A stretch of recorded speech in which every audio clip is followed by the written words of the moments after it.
त्यांनी खेडोपाडी गावोगावी शिक्षण पोचावं म्हणून त्या ह्याच्याकडे पावलं उचलली आणि गावोगाव खेडेगावात शाळा ओपन केल्या।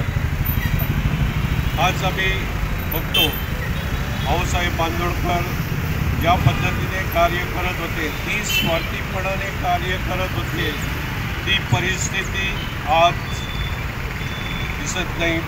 सध्या तर याचं चाललेलं आहे, स्वार्थ जास्त चाललेला आहे। आज सगळ्यात जास्त वृत्तपत्रां खंयची वाचली वता गोंयांत। आता थोडोसो जरी अभ्यास केलो तरी आमच्या लक्षात येतले की आज प्रिंट मिडियांतल्यान हो सगळो जो कितें प्रचार चालू आसा तातूंत मराठीचो मोठो वांटो आसा। दररोज पेपर घेतले वता, वाचले वता आनी त्यामुळे आमची संस्कृती जतन जाता।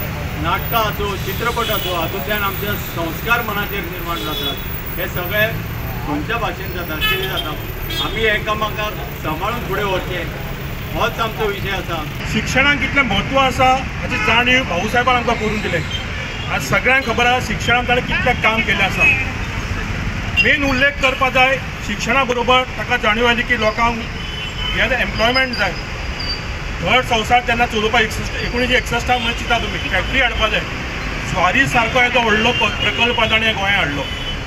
पण दोन्ही दुर्दशा म्हळ्यार कितें, ह्या सरकारान दोन्ही शिक्षण जावं इंडस्ट्रियलायझेशन जावं कंप्लीट निग्लेक्ट केलें आसा।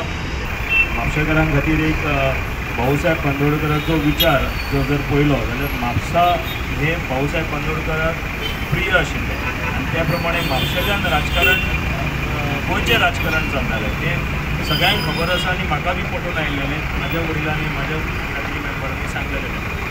पण पळोवपाक गेल्यार म्हापसा हो एक वेपाऱ्यांचो